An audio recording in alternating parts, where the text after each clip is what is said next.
In section 9.1, we're going to look at linear correlation.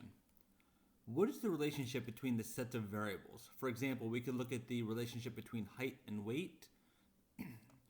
We would expect people that are taller to have larger skeletal frames for the ability to put on more weight. So we would expect that as height would increase, generally speaking, we would expect weight to increase as well. If we look at the relationship between, let's say, the number of drinks consumed the night before an exam and the grade on the test, we all know that alcohol has an ability to inhibit performance. So we would expect that as the number of beers would increase, the performance on the test would decrease in terms of the overall score. We say that a correlation is a relationship between two variables.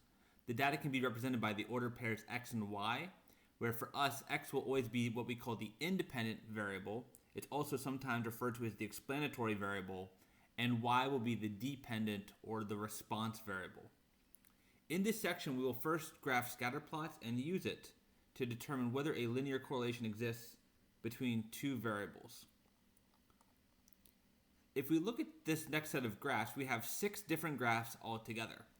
And we're asked to determine whether there is a perfect positive linear, strong positive, perfect negative linear, strong negative linear, or no linear correlation at all. Let's start with the perfect relationships. So we say that a data set or two variables have a perfect linear relationship if all of the data points lie on exactly one line. If we look at this graph labeled number 14, all of these points lie on a straight line that has a positive slope. So we would say that this data set or these variables have a perfect positive linear correlation. Similarly, the graph given by number 11 has all of the points lying along a straight line. So this is also a perfect linear relationship. Because this line has a negative slope, we would refer to it as a perfect negative relationship. We can contrast this against graphs 9 and 13. For example, graph 13, if you look at kind of like the general trend overall, as we go from left to right, the points generally tend to move in an upwards direction, and they also tend to kind of closely cluster around one kind of approximating line. This would be an example of what we would call a strong positive linear relationship. Similarly, this would be an example of a strong negative linear relationship. All of the points are kind of clustered closely together, but they tend to be moving in a downward general pattern. So as we move from left to right, the points are kind of moving in a downward trend. That'd be a strong negative linear relationship. The graphs in 10 and 12, there's really no kind of line you could graph on either of those to kind of best fit the data that would capture the behavior nicely or the relationship between the two variables. 10 almost kind of looks like a U-shaped parabola kind of thing. There are other types of correlations out there. For our class, we're only looking at linear correlations, and because no line would kind of approximate this data very well, we would say that 10 has no linear correlation. Likewise, number 12, the data points are all over the place. There's no general upward or downward moving trend. They're just kind of scattered about. So 12 would also be an example of no linear relationship. Let's take a look at example number 2. In this example, let's go back to the beers and test grade example.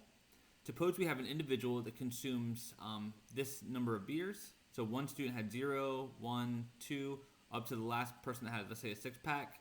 And you can look at the corresponding grade they got on the resulting examination. The independent variable, the thing that can be kind of controlled, that's going to be the beers in this case. That'll be our x variable. And the dependent variable will be the overall grade. One of the first things we want to do is try to determine what type of relationship might exist between this independent and dependent variable. And to do that, we want to make a graph much like what we had above. This is called a scatterplot. Okay. It's just simply going to be a collection of order pairs x comma y in the plane. So we'd have the order pair, for example, 0, 95, 191, 285, etc. And this is something we all can do by hand. You scale the x-axis appropriately. You would scale the y-axis appropriately. And you would see that the points are kind of moving in a overall downward trend.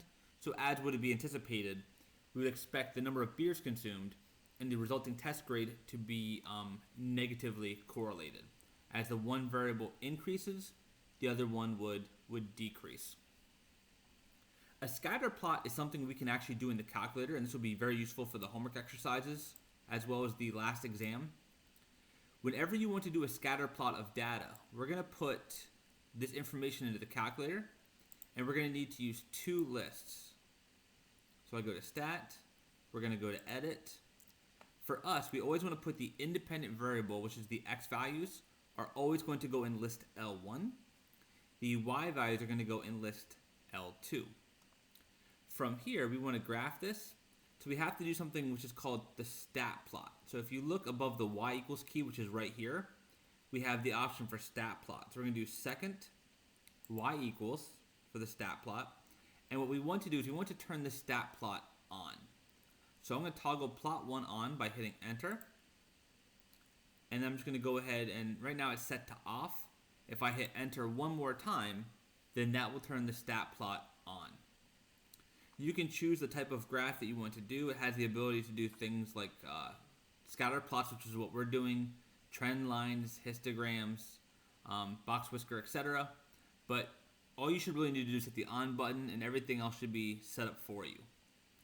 From here, what we want to do is we want to graph this data set now. So I hit graph, and nothing happened. Okay. The reason why by default nothing's showing up is because of our y values here.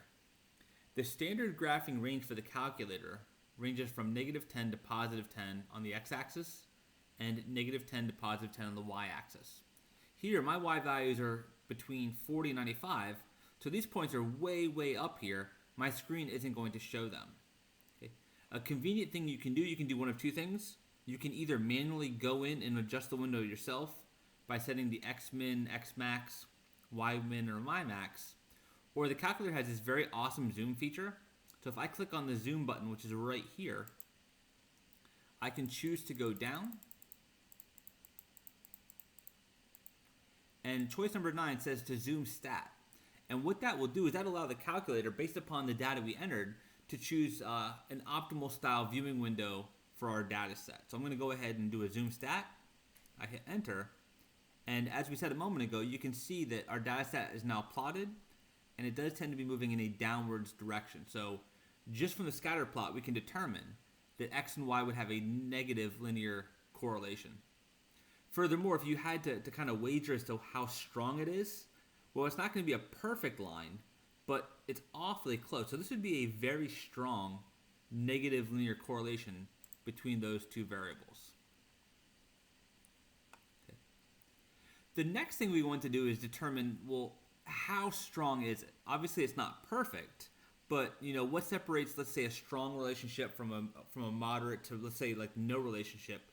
And the answer is it's the correlation coefficient. Okay, sometimes also called the Pearson's R value. We will compute the correlation coefficient, which is a measure of the strength of the linear relationship between the two variables. R will always range between -1 and +1. So every correlation coefficient we compute is between -1 and +1. The negative ones, that would correspond to your perfect negative linear relationship. An R value of +1 would be a perfect positive linear relationship. And then anything that's close to -1 is a strong negative. Anything close to +1 would be a strong positive. And if it gets close to 0, things like in the 0.2s and 0.1s or 0.0s, then we're going to say that it's too weak and it will have no linear correlation. In order to compute this R value, what we're going to need to do, you only need to do this one time, is we need to turn on the diagnostic tool in your calculator. Okay. And where the diagnostic tool is located at, it's under the catalog. If you look at the 0 button, directly above 0 it says catalog. That contains all of the different commands that are possible within your calculator.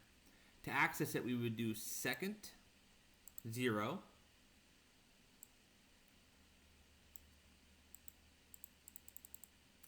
We're going to scroll down. It's sorted alphabetically. We're looking for the command that says diagnostic on. So scroll down through. It's going to be a little ways down there. Should get to the D's soon. And there it is. So there's two options. You have diagnostic off and diagnostic on. We want to select diagnostic on. So I highlight that with the cursor. I go ahead and I hit enter. And now that will put the command on my home screen. In order to actually execute this, we have to hit enter a second time. And then it'll simply tell us that it's been done. And then from here on out, the diagnostic tool in your calculator will be turned on.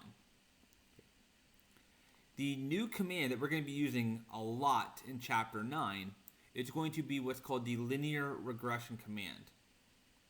If I go to the stat button, if we go over to calculate, choice 4 says linear regression, ax plus b. That's the one that we want to use. So once again, that's going to be under the stat menu. We go over to calculate. We go down to linear regression, and then we're going to hit enter. Just be mindful that make sure that every time in Chapter 9, you should only ever be using this linear regression command. If you accidentally go past it, there's a couple other options that seem kind of similar. For example, there's linear regression of the form a plus bx. We're not using that ever.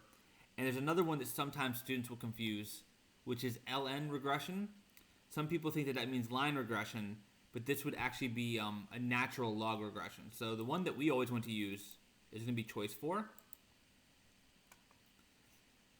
For right now, we just want to make sure we have our X list should be L1, Y list should be L2, and then we're going to go ahead and hit enter to calculate. This will give us a lot of information we're going to use throughout the rest of the chapter, but in particular, the value that we're looking for right now is this very last thing that's stated, and this is the R value. So the correlation coefficient for this data set between drinks consumed and test grade would be negative 0.966. Again, that's a value that's awfully close to negative 1, and that's going to indicate that there is a strong negative correlation between the variables. So strong negative correlation.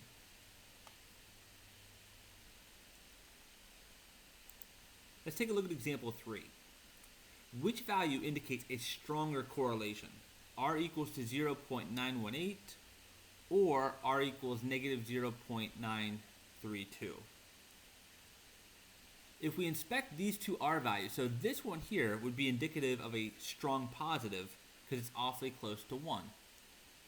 This one here would represent an awfully strong negative linear correlation because it's awfully close to negative 1. In terms of judging which one is the stronger one, right, because we're kind of comparing a strong correlation to a negative correlation, the answer is whichever one is largest in absolute value. Okay, or you can think of it as which one is closest in distance to its respective positive, or to its respective perfect relationship. The easiest way to compare them is honestly just compare their absolute values.